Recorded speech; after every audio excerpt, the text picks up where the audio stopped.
Gente, olha só, quantos aqui lembram de alguma frase que vocês ouviram de mim? Foi a primeira frase que vem quando você fala, Josias? Você uma vez falou isso aqui que eu gravei. Quantos lembram? Qualquer frase? Fala. Deus não é garçom. Deus não é garçom. Jesus não nos prometeu uma jornada agradável, mas um fim que vai valer a pena. Aí, Jesus não nos prometeu uma jornada agradável, mas o fim que vai valer a pena. Aí vamos supor que eu pego essa frase, ou por exemplo, a eternidade não vai ser suficiente para se conhecer Deus em toda a sua plenitude. Então pega essas frases que você ouviu de mim e eu falo assim, poxa, se eu boto essa frase na internet, né, não vai ter muito impacto. Então o que eu vou fazer? Eu vou botar essa frase e vou escrever embaixo, Billy Graham. Entendeu? Marcos Moraes. Entendeu? Aí, a frase que eu tenho, né, que eu, por um acaso, estou acostumado a sempre falar, que todo mundo sabe, vai viralizar. Né? Então, as pessoas quando escrevem, né, tem essa tendência, como vocês já viram lá, né? Jô Soares, Érico Veríssimo, né? As pessoas sempre têm alguém que eles vão colocando, né? Bom dia. Então, quando você começa a entender como é que a Bíblia foi escrita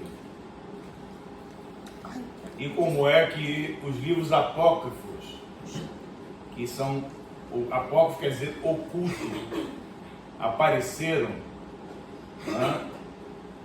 E a gente começa a ver muitas histórias semelhantes a essa que eu estou falando. Tá? Então o que acontece? Bom dia.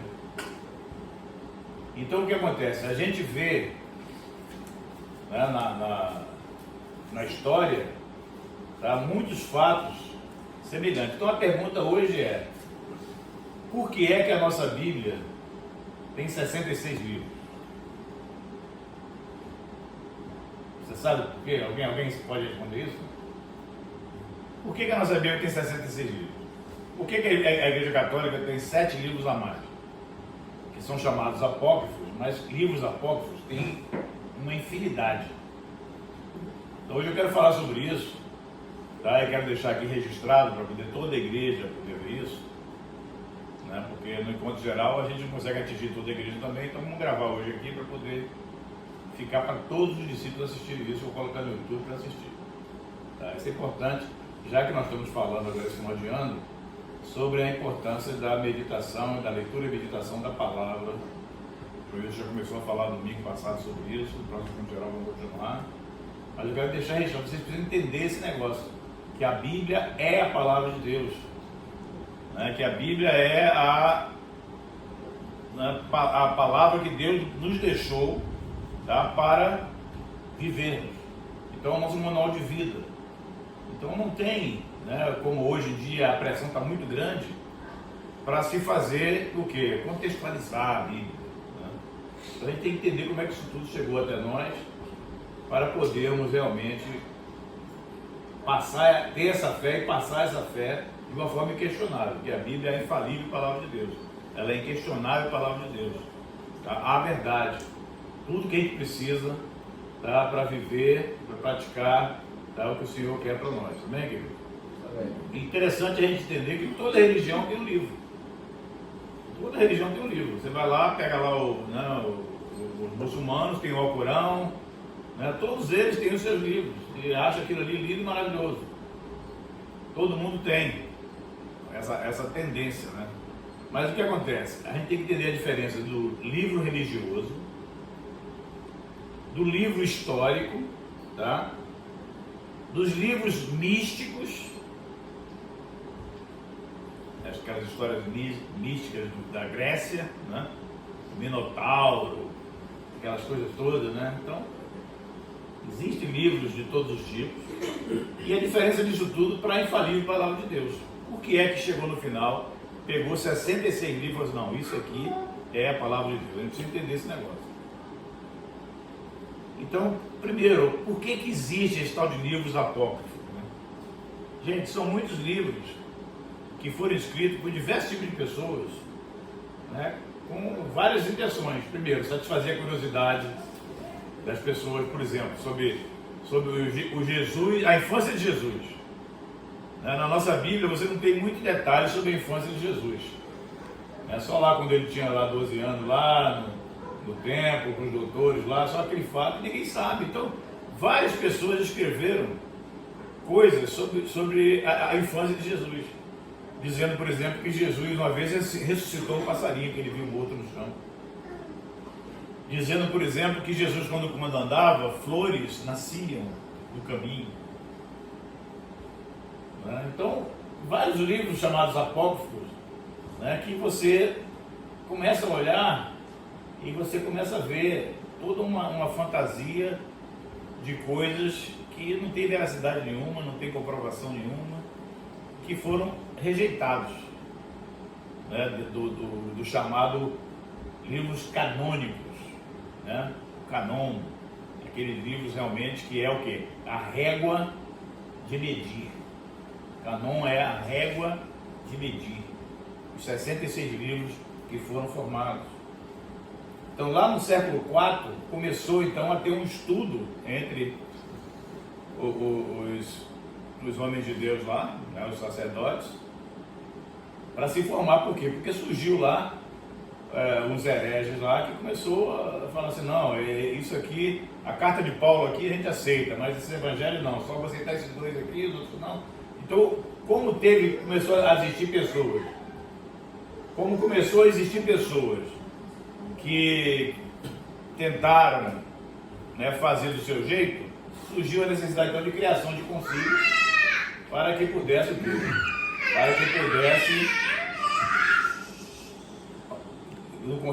então estabelecer o que realmente é a palavra de Deus. Então, dentro dessa realidade, alguns critérios foram adotados para se chegar aos 66 livros. E o primeiro critério que eu queria falar com vocês é o da apostolicidade. O que quer dizer isso? Eles reuniram somente os livros que foram escritos ou por um apóstolo ou por alguém muito chegado a esse apóstolo, discípulos desses apóstolos, como por exemplo o caso de Lucas, que era médico, mas era muito chegado a Paulo, Marcos, que não era o apóstolo, mas era muito chegado. Então, somente esse livro, pegaram o Novo Testamento, foi determinado somente, o primeiro critério adotado foi isso, a apostolicidade. Claro que o Velho Testamento todo, o próprio povo judeu já tinha estabelecido o que era inspirado por Deus e o que era fantasias. É engraçado que tem um desses livros apócrifos, por exemplo, que no final o cara fala, gente, eu escrevi isso aí, não sei se está certo, se tiver errado alguma coisa, vocês me perdoam. O próprio autor fala um negócio desse, então como é que é inspirado por Deus?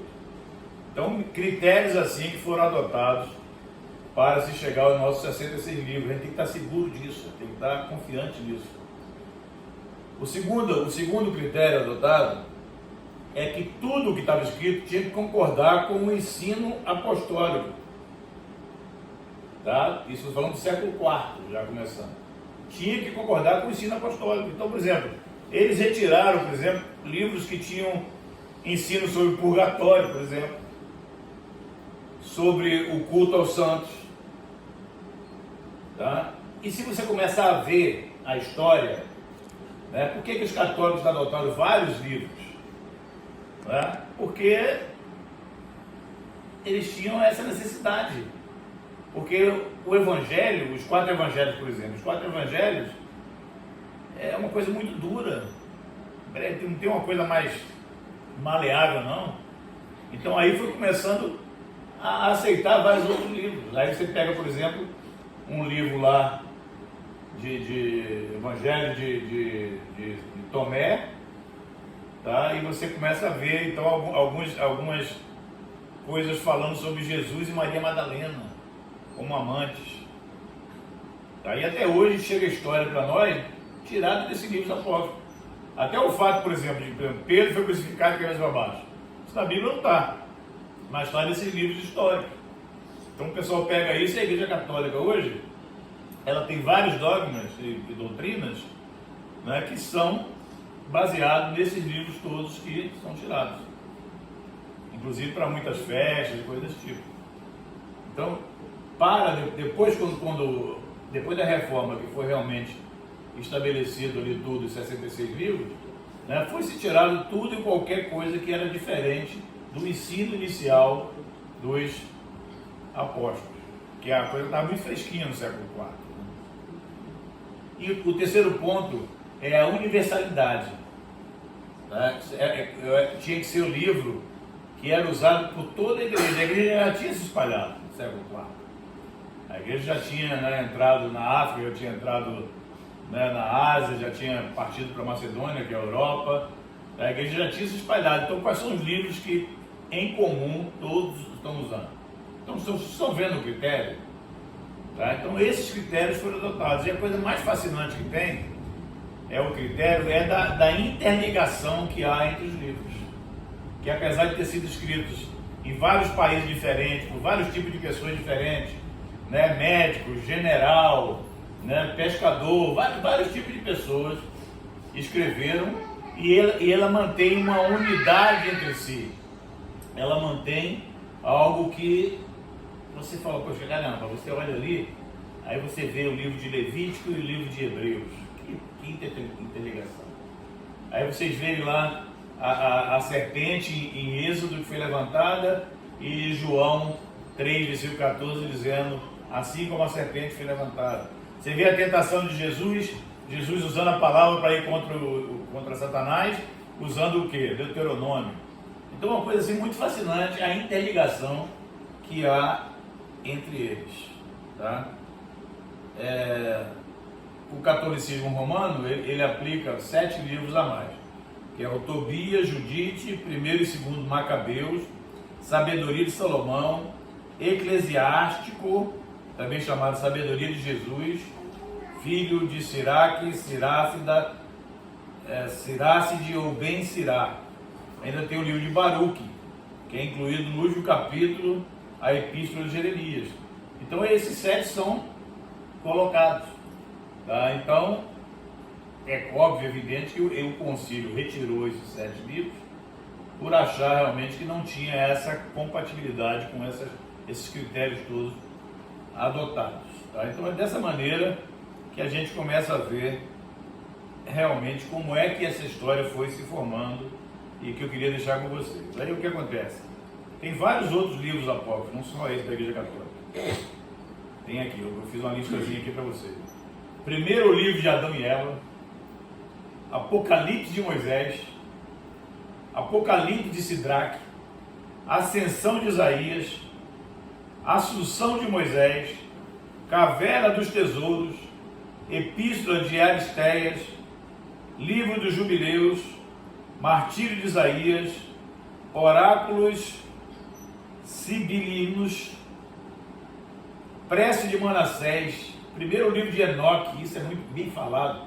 Esse Enoque aqui que escreveu esse livro não tem nada a ver com aquele Enoque que foi transladado lá. Esse é um outro Enoque. Só para você ver a confusão que é. O pessoal todo mundo pensa que é aquele Enoque lá que escreveu um livro. Naquela época não tinha esse negócio. Quarto livro dos Macabeus. Né? Macabeus é um grupo lá que ganhou uma guerra lá, escreveu toda a história, acharam um livro maravilhoso. E tem gente que adota isso como palavra de Deus. Apocalipse de Esdras, Salmo 151. Tentaram o Salmo lá, foi botar o Atos 29, né? Eu sempre brinco, né? Que a igreja hoje atuando. Salmo de Salomão, Samuel Apócrifo, segundo livro de Adão e Eva, segundo livro de Enoque, segundo tratado do Grande Sete, terceiro livro de Enoque, terceiro livro dos Macabeus, testamento de Abraão e testamento dos 12 patriarcas. Então, eu estou dando aqui para vocês alguns. Adicionaram coisas ao livro de Daniel, tá? Salmo de Azarias, né? O Cântico dos Três Jovens, a história de Susana, Ibel e o dragão. Né?